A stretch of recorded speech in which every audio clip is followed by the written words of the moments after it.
So you're probably wondering how a high school art teacher ended up on this stage. I'm not necessarily daring, and I wouldn't call myself dreamy. But I'll tell you that I had a student approach me. I told my students to go and make art, and off they went. And she walked up and said, "Miss Harvey, have you considered putting yourself in to be a TED Talk, to do a TED Talk?" And I said, "No, absolutely not in my wheelhouse." And then it spread like wildfire among my students. "Miss Harvey, we want to see a different voice. Miss Harvey, we want to see a woman. Miss Harvey, we love your stories." You see, I'm a storyteller. It's what I do. I come by it rightly. My grandfather's nickname was Windy, and so I tie these stories into my lessons. I tie these stories into my demonstrations, or about my students, about my life. So I thought, okay, I'm going to take this one step further. I'm going to take this to my students. There's a tradition in my classroom. I don't call roll, Bob, Susie, Sally. Instead, I ask, "Bob, if you were a cupcake, what flavor would you be?" And it starts a great dialogue, and it builds community. And we have these inside jokes among each of the classes, and it's a beautiful thing. So I took it to my students. If I were to give a TED Talk, what do you think I should share? And it was pretty remarkable. My students came back with 3 stories, 3 events in my life that they thought I needed to share out. If you have a story, you're obligated to share it. And so the big link between these stories came down to not dare to dream, but dream to dare. Before I start these 3 stories, I want you to know that the work on this stage and the work that I'm about to show you is all original student work that my students did just for this. And it has empowered me to be here today. All right, story 1. Yeah, cute, huh? I was a small town girl, 2 stoplights, all-American girl. When you're from a small town, you do a little bit of everything because nothing works if you don't have everybody to be a part of it. I was a cheerleader. I was in drama. Yeah, I know, I was a cheerleader. I was in drama. I did dance. I did a little bit of everything. And then when I got to middle school, I took an art class, as everybody did. Everyone was required to take a little bit of this, a little bit of that. But in order to move on to high school art, you had to be recommended. And I was not recommended. I wasn't particularly hurt or angry. I just wasn't recommended. As a freshman, I have no idea what led me to do this, but I walked in to the high school art room, and if you notice, I had some excellent fashion sense. And I said, "Excuse me, do you think I might be able to take an art class?" And Linda Chandra looked at me and said, "You can stay. You're on probation. You can stay for the first quarter." And I stayed forever. I stayed there for 4 years. I took every course offered. I did independent studies. I was there during break. I was there during lunch. I stayed because of the community that was built. Linda Chandra said, "You build a community, the great art will come." As a result, and it did. I wasn't necessarily the top art student, but I really loved to be there.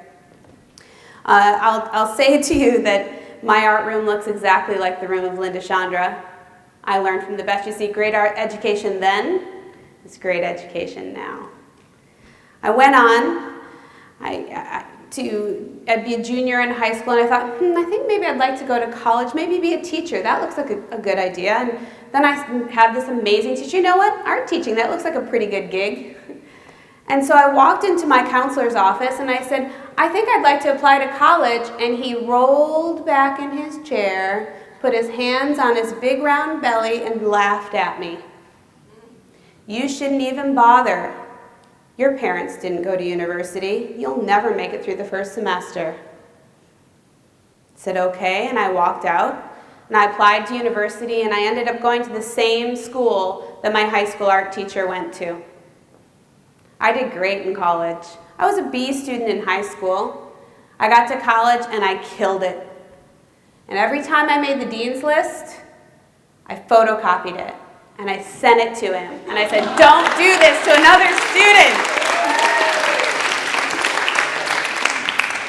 So, I dreamed to dare, folks. I dreamed to dare. Little did I know, as that very awkward freshman girl, to walk into that art room and say, do you think maybe I could take an art class?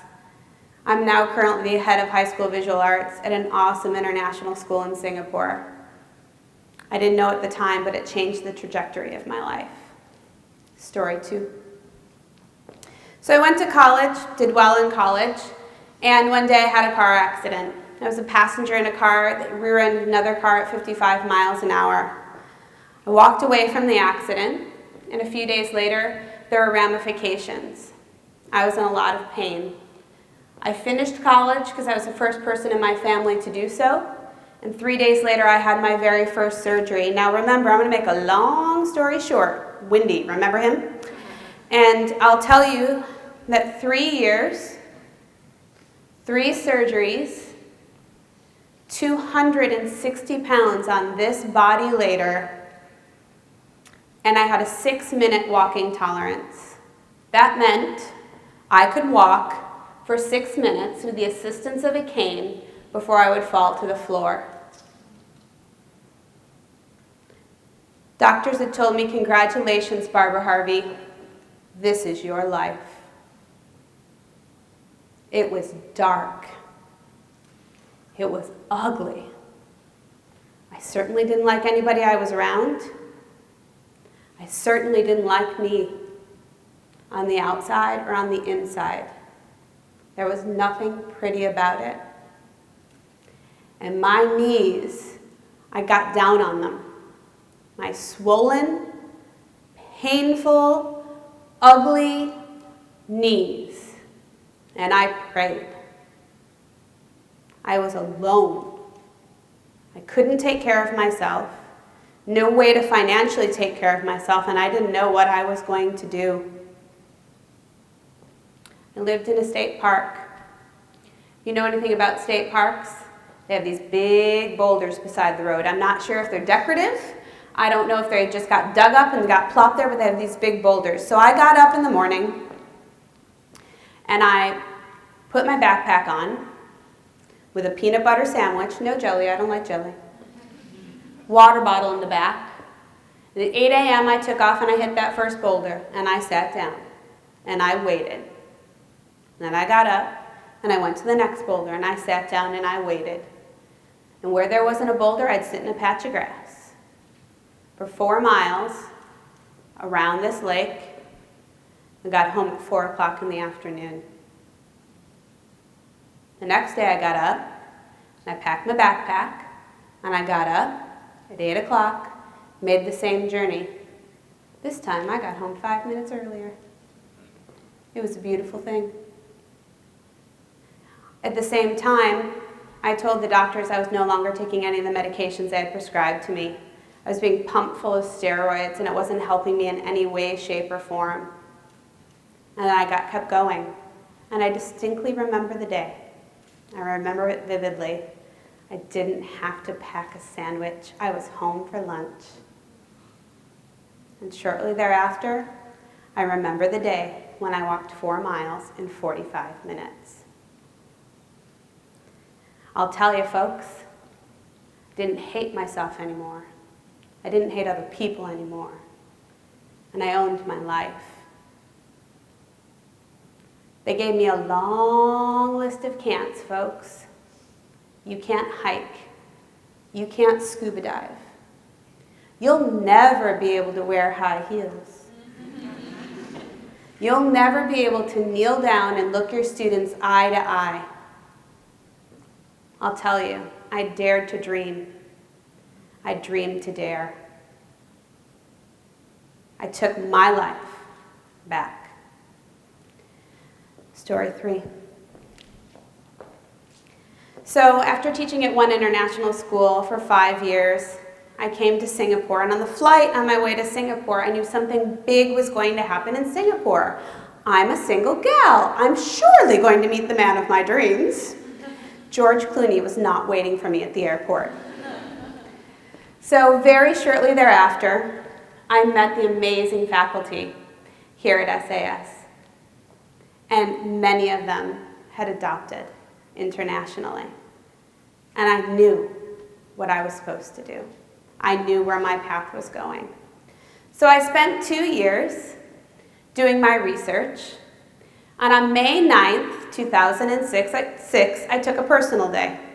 Now, my students know me very well. I never take a personal day, and I'm never out sick, so they thought something was drastically wrong. I took the day off, and I did all those things you do. I had a medical. I went and got a police check.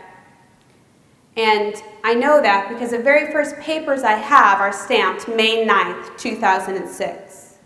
The first papers of 3 binders worth of paperwork for international adoption. That was on May 9th. In December of that year, I got the most beautiful photo of a baby girl in Vietnam who was ready to be part of my family. It was a beautiful, amazing day. And I cried, and the taxi driver, he thought I was crazy. March of that year, I made my way back up to Vietnam, and I had prayed for 2 big things. I had prayed that she would be safe until I could get to her, and I prayed that we would bond immediately. Anya put her head on my shoulder, and there was never anyone else. And for 2 years, that baby girl was pretty quiet and reserved. She wanted to make sure people were going to stick around, but not with her mama. Not with me. And we were the Harvey girls. We did everything together. She was the center of my world. And I'll tell you that I worried about how she felt about our unique family. And then I went to see her on her birthday at preschool. I did the mama thing. I brought the cupcakes. And I came in and I put that tray of cupcakes on the shelf as they were all eating their snack. And there's my daughter sitting at a table with Jack, this precocious 4-year-old. Miss Barbara, where's Anya's daddy? And Anya's looking directly at me. And I said, well, Jack, Anya doesn't have a daddy. Miss Barbara, where's Anya's daddy? She's still looking at me. And I said, Jack, Anya doesn't have a daddy.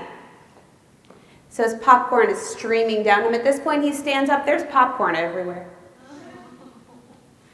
Miss Barbara, where is Anya's daddy? My precious gem of a girl stands up, looks him straight in the face and says, Jack, I don't have a daddy. It's just my mama and me, and we are special. And he said, okay, and he sat down and finished his popcorn. I want to go back to May 9th, 2006. That was the day Anya was born. She's a special kid. It's the very same year that she came to me and said, Mama, I think I'd like a sibling. Yeah, she was a 4-year-old. She used the word sibling. I said, yeah? She said, yeah, Mom, I think I want a sibling. And so we prayed. Mama, why are you asking me for a sister? I don't care if it's a brother or sister. And I thought, well, why do I care?